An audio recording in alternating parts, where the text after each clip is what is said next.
galerinha, vamos para mais uma aula. Hoje é dia 14 de maio, quinta-feira, e nós vamos estudar um pouquinho História e Geografia.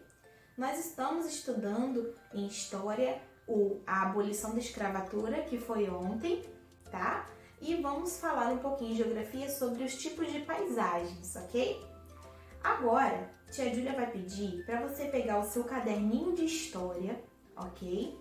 E com o auxílio da folhinha que está abaixo, você vai copiar no seu caderno o cabeçalho, seu nome completo, a data, professora.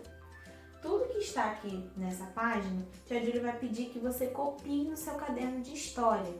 Nesse textinho, tia Júlia está falando um pouquinho sobre a abolição da escravatura, que nós aprendemos um pouquinho na aula passada.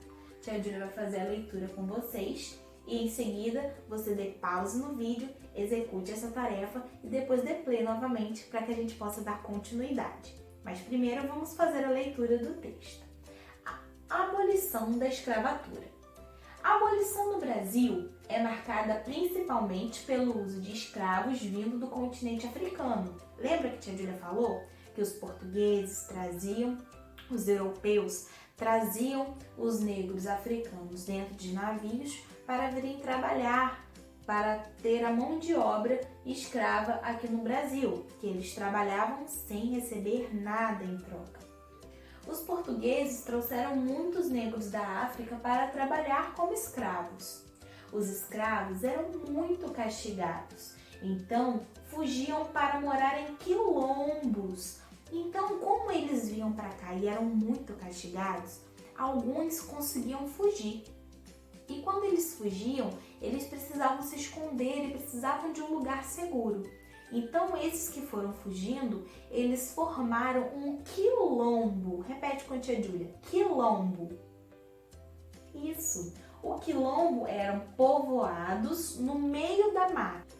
O mais famoso quilombo foi denominado Quilombo dos Palmares e foi liderado por um homem chamado Zumbi.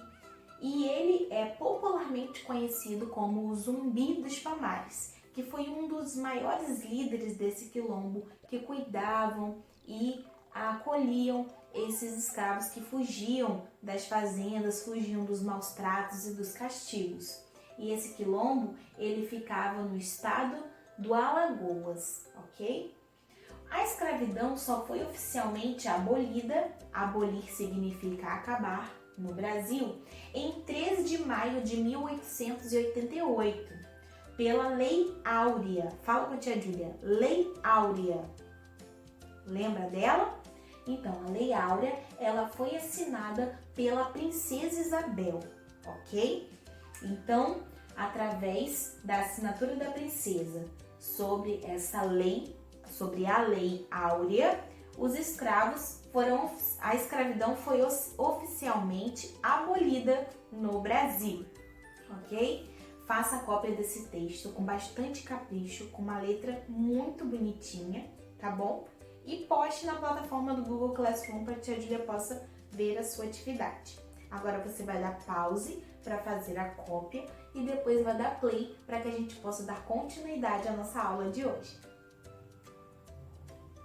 Agora que você já terminou a cópia do seu caderno, nós vamos agora para a próxima página, falar um pouquinho sobre os tipos de paisagens, ok? Nós estamos estudando em literatura o livrinho do Rato do Campo e o Rato da Cidade.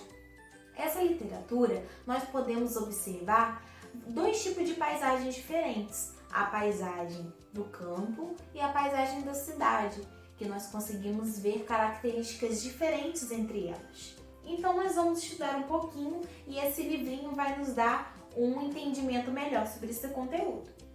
Paisagem é tudo o que podemos ver e perceber no espaço. Uma paisagem apresenta elementos naturais e elementos culturais, ok? Elemento natural é aquele formado pela natureza. Então, tudo que a natureza forma sozinha, nós consideramos aquela paisagem natural, com vários elementos naturais. Exemplos: o rio, a vegetação original, o solo, a montanha, o mar e entre outros, ok? Elemento cultural é aquele criado pelo ser humano. Por exemplo, casa, prédio, rua, estrada, ponte, fábrica, vegetação cultivada pelas pessoas, não original, e entre outros. Então aqui nós estamos vendo dois tipos de elementos diferentes que compõem paisagens diferentes. Elemento natural, que é o elemento formado pela natureza, e o elemento cultural, que é aquele criado pelo ser humano, ok? Em algumas paisagens predominam os elementos naturais e em outras paisagens predominam os elementos culturais. Existem diferentes paisagens, então agora a gente vai ver um exemplo. As paisagens existentes no nosso planeta são diferentes umas das outras. Isso ocorre porque os elementos que formam paisagens são muito variados e estão organizados de diversas maneiras. Então aqui nós temos a número 1, uma paisagem cheia de elementos naturais. O mar, a praia, as montanhas, a vegetação. Essa paisagem é de Peruíbe, do estado de São Paulo, que foi tirada em 2014. Essa paisagem de número 2 já é diferente da paisagem de número 1. Por quê? Porque ela é composta por muitos elementos culturais, que são elementos formados pelos seres humanos. Temos aqui prédios, ruas, casas, inúmeras construções feitas pelas pessoas. Então isso classifica essa imagem em uma paisagem cultural, com elementos culturais formados pelos seres humanos. Essa paisagem é de Manaus, do estado do Amazonas, que foi tirada em 2013, ok? Vamos agora para a próxima página com algumas atividades para exercitar o conteúdo sobre as paisagens. Qualquer dúvida, consulte a página anterior e se ainda houver dúvidas, pode perguntar para a tia Júlia na plataforma do Google Classroom. Então vamos lá. Número 1. De acordo com o texto, o que é paisagem?